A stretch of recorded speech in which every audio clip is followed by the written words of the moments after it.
Hello, everybody, and welcome back to a brand new episode of the NASCAR Heat 5 Career Mode. I hope you're all having a great day. Today, we have racing in all four series in the Legend Series on the dirt stuff, as well as some trucks and Xfinity Series racing to go along with the Cup Series at Michigan. We're wasting no time jumping right into the racing action here from the NASCAR Legend Series at Jefferson Raceway, the one and only dirt road course here on the schedule for the NASCAR Legend Series. Now, we have two Xfinity Series races today, actually, so that's going to be interesting. I believe it's Iowa, and then we go to Road America, so that's going to be fun to see what Suarez can do behind the wheel for us. Now, as we were looking for just a strong top 10 finish for us in the NASCAR Legend Series, and we were looking pretty good here on the road course. Now, as we were already well throughout this race, coming straight through to the final lap, more of a kind of recap of this race it was, we ended up P6 at Jefferson Raceway here. Now, as I've decided towards the end of this career mode, we're going to try and cut down the length of the other series and try to turn them more into of a summary kind of thing,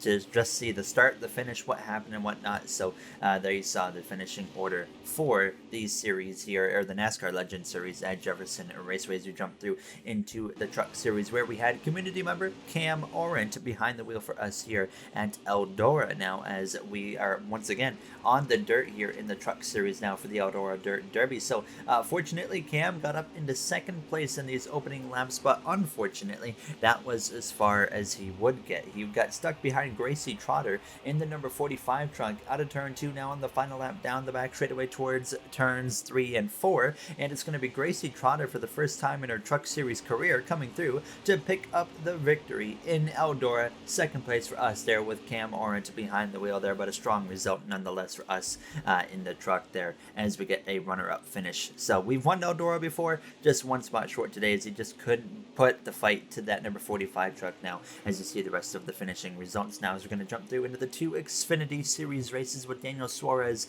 behind the wheel for Iowa. We knew it really wasn't going to be the ideal race for us here, as we can never really run good in Iowa in the Xfinity Series or the Truck Series. Suarez had struggled throughout this whole race, to say the least. He definitely didn't do bad. He actually got up toward the top 10, so it wasn't like he was running really, really bad or anything here. He just had a little bit off of a run compared to what he usually has. He crossed the line at the end here to get P10. So, I mean, overall, a strong, decent start to our Xfinity Series, Truck Series, and Legend Series weekend here now, as we as well have one more Xfinity Series race to complete, and that would be at Road America. So, on the left and right turns here now, as Suarez unfortunately had a another inspection issue like he's had a few times this season, so that continues on into today. So he had to start at the back of the grid here, but at Road America, very easy to work your way through traffic, and Suarez would prove that to be a very easy thing to do now, as he would be able to climb up inside the top 20, up into the top 10, and even into the top 5 by the time it came through to the final lap of this race, coming down the front straightaway to cross the line for a 4th place finish there over AJ Allmendinger in the 11. Jeremy Clements actually picks up the victory here in Road America, but an incredible recovery drive from Daniel Suarez there in our number 77 going racing for Mustang. Now, as we're going to switch our focus to the Cup Series at Michigan now, as we are in the final 4 regular season races of the Cup Series season. So 14 episodes remain and 15 days until NASCAR 21 Ignition releases on the 26th if you have early access with the Deluxe Edition. So there's still a few double upload days coming here because I want to get this career mode done 3-4 days before that game comes out at the absolute latest. So we come through though to qualify with the 39-443 for the Firekeepers Casino 400 and end up P21 in Michigan. So as usual, we got some work to do, to say the least, now as we're going to check out the rest of the qualifying order.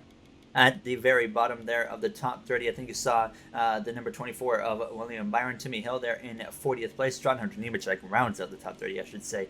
Now, as rounding out the top 20 is going to be our teammate at Rush LeBron of Tyler Reddick. Now, as up towards the top 10, you got Christopher Bell, and at the very front of the grid, it is going to be Lewis Hamilton and Eric Jones on the front row.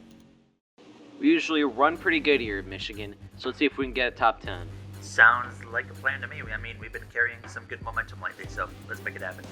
There, you hear myself and Lantian on the radio back and forth there. Now, as you might notice that we didn't have any Microsoft Flight Simulator, it will not be present in this episode simply because Michigan in Microsoft Flight Simulator looks so bad it wasn't even worth putting in the video. You wouldn't even realize it was a racetrack. It was that bad. I couldn't believe it.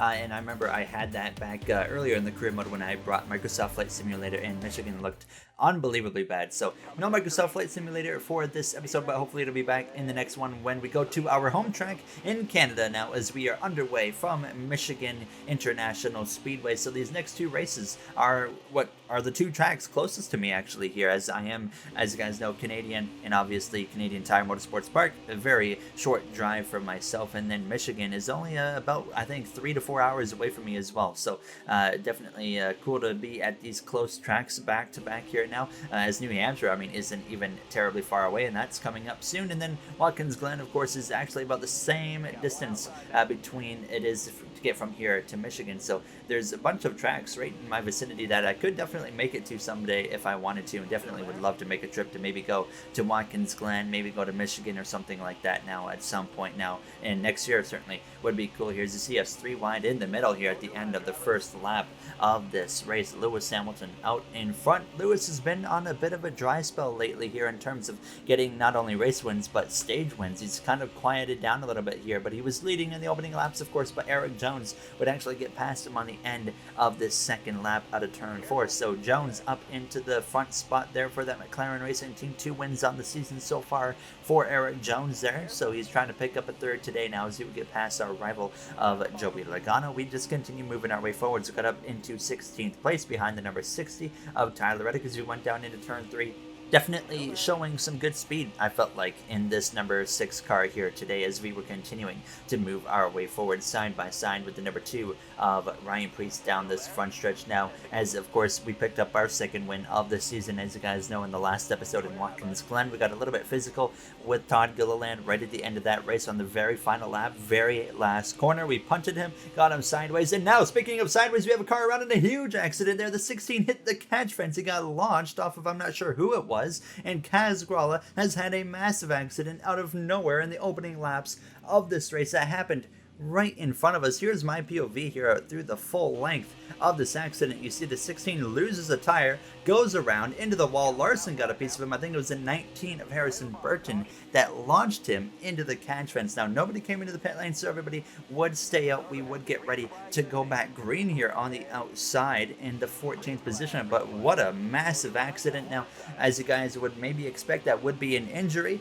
but he actually would continue this race with no problems at all, I should say. So I actually am not going to rule Kaz Gralla's crash to be an injury here in our storyline. So he will continue in that number 16 car for the races going forward. If he DNF'd right there, probably would have considered it an injury, but not going to happen this time around here now, as we are past the halfway point in stage 1 side by side with the 2 of Ryan Preece here as we drive down into turn 3, trying to maybe look up the inside of our teammate Tyler Reddick, but couldn't quite pull it off there as the 2 car is back up our inside, just about 4 wide up at the front of the grid there for first all the way through 5th now as we go down this front stretch here, pulling that draft from the 60 to get ourselves back clear of that number 2 of Ryan Preece here. As I was trying to help my teammates of Tyler Reddick in these closing laps, both Tyler Reddick and Christopher Bell need as many stage points as they can possibly get here in these closing 4 races coming up on 3 final regular season races starting in Canada next episode. So like I said, we want to help our teammates get as many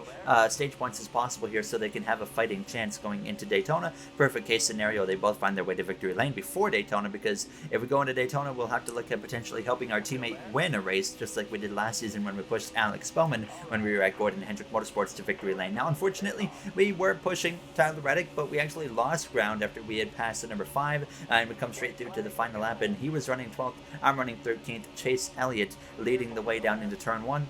Chase has really stepped it up lately here in the career mode now. He picked up 2 back-to-back wins. Most recently, he won at, Bristol Motor Speedway there, and a crazy ending to that race now as we continue to push that number 60 of Tyler Reddick there in that 12th spot down this back straightaway into turn 3 and 4 for the final time. Now, it's not going to be stage points for either myself or Tyler Reddick, but our other teammate of Christopher Bell will manage to pick up just a couple of points here as we go down this front straightaway for the final time. Chase Elliott wins stage 1. We're going to come through to cross the line here just behind that number 60 for a 13th place finish. So car overall felt good, so I didn't feel the need to recommend any legitimate changes to our crew chief of Latian there, as I was confident with the handling in the car. And I felt like if we can just hold on to the draft of the main pack, I think we'll be able to compete here for a top 10 no problem in the second stage and hopefully the third and final stage, as well as Chase Elliott, though, comes through to win stage 1.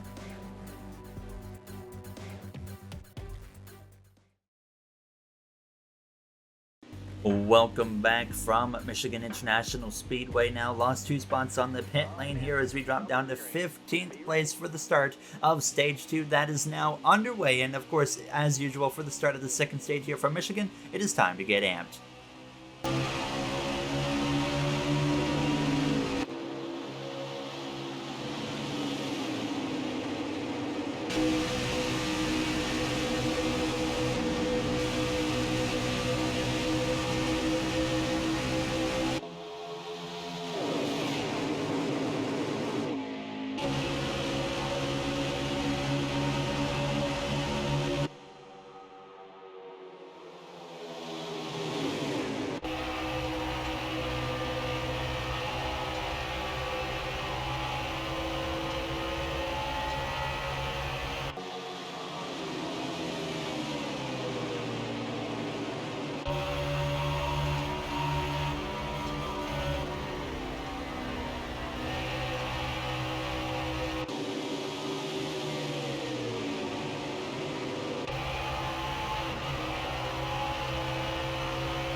There you have the M segment here from Michigan, running in the 12th position here at the end of the first 2 laps of this middle second stage of this race. We would quickly, though, run down drivers like Kyle Busch, Christian Eckes there, the defending champion. Both of those 2 drivers just mentioned have yet to win a race at all this season, so we'll see if any of them can make that happen today, which is not currently looking likely for either of them. Eric Jones out in front here on the 4th lap of the second stage now as we come through to lap 6, 7 laps ago in stage 2, 3 wide here, still battling with Christian Eckes as well as his teammate of Chris Buescher. Now into turn 1, you see Christopher Bell running up inside the top 10, and I was in a position where I could as well maybe be a little bit generous to that number 17 and try and push him, as well as behind us actually the 84 of Buescher managed to get into the outside wall a little bit here. Now as we came through to the end of lap 6 into turn 3, the 83 of Eckes loses the right front tire. Caution comes out. Nobody once again has to come into the pit lane to make it to the end of stage 2, so we all stay out and get ready to go back green here once again on the inside line behind our teammate of Christopher Bell here as we restart from the 9th position. Eric Jones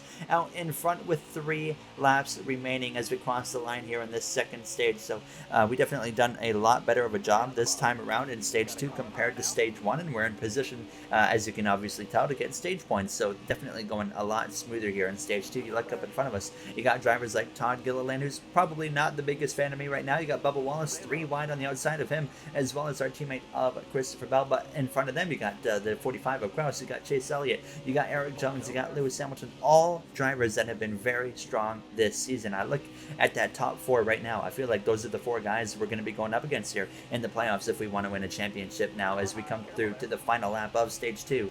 Trying my best to push the number 17 of Christopher Bell into 5th place, past that number 23 of Bubba Wallace as we go down into turn 3 for the final time. Jones to the top, Hamilton to the inside, and Lewis Hamilton is going to take the lead through turn 4 now as we push that 17 just about, not quite connected to his bumper yet, but we get connected right there, and it's going to be a photo finish just about between the 23 and the 17, but thankfully Bell is able to get 1 extra point right there with a 5th place finish, and Lewis Hamilton holds on to the stage victory there as he steals it away in the final final corner from Eric Jones now, as we managed to get P7. Once again, no reason to make any adjustments to this car. We've been moving forward consistently as this race goes on, and I think we have potentially some top 5 speed here in this car, as well as we're getting ready for this third and final stage. We're going to take 4 tires, 2 cans of fuel as Lewis Hamilton wins stage 2.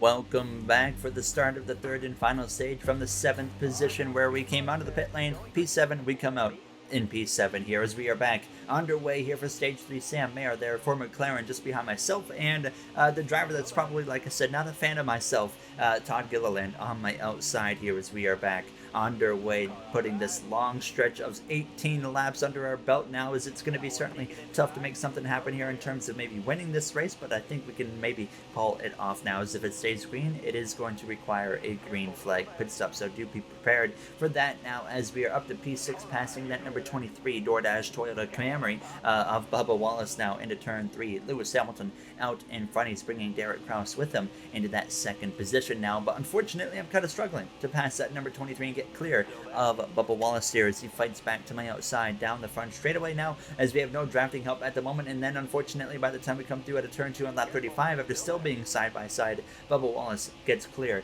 out of turn 2 down this backstretch. So we end up fading down into 7th place just in front of Kyle Busch, and then Kyle would actually put the attack to me down the front stretch at the end of lap 35 and get to my inside now down this front straightaway into turn 1. I'm actually going to have to back out and let Kyle have the position. I could have chose to fight him down into turn 1, but I didn't really see much of a need to do that, so I just settled in behind him, as well as the 23 of Bubba Wallace now to lap 37 down the back straightaway into turn 3. A weird checkup right there from the 23, and actually got into the back of him, and he's going to go sideways into turn 3. He makes a huge save. Thank goodness there's he slid down in front of traffic, and like I said, he saves it. Thank goodness, no crash, no caution, but he just had this weird checkup down into turn 3, and I was already pretty much right on his back bumper, so there wasn't a whole lot I could have done. Maybe I could have tried to react sooner, but unfortunately that ended up putting Bubba way behind us now, as we put the fight to our now teammate of Christopher Bell in the 17 car down the backstretch into turn 3, and we are going to be able to pass him for 6th place with just over 10 laps to go in this race. Now unfortunately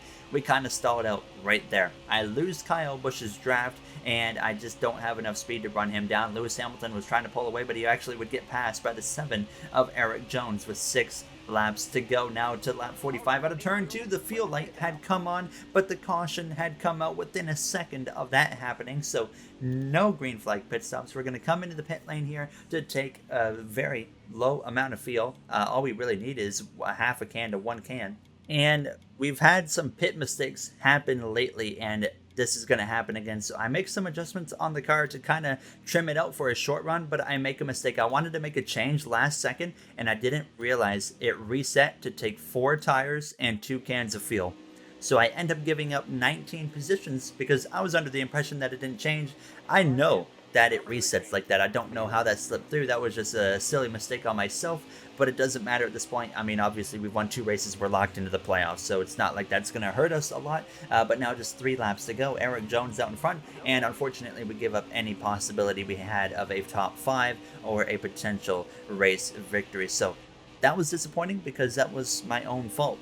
So we would now have to try and rally our way back toward the top 10 here before this race comes to a close. I mean, we do have one advantage. We have way fresher tires than every single car in front of us here for these final 2.5 laps that are now underway down into turn 3 up the inside of the number 2 of Ryan Preece, the 38 of Gilliland, already up inside the top 20 here in the closing moments now. As we came through down the front straightaway, we would actually be able to go 3 wide in the middle there, 4 wide in the middle actually there, with the 60, the 25, as well as the 99 of Ross Chastain up into 13th place, passing Ty Gibbs down into turn 1. Eric Jones still out in front. We've seen that number 7 have a lot of speed here today, coming straight through to the final lap of this race. Up into 11th place, we got past the 16 of Gralla, we got past 84, and now we pass our teammate of Christopher Bell and move up into the 10th position. Obviously, I could have chose to maybe help him, give him that spot, but we were so fast that it just didn't make sense to ride behind him, so I had to take the opportunity and pass that number 17 car as we go down into turn 3 and 4 for the final time, as we are going to try and make a move up the inside of the 20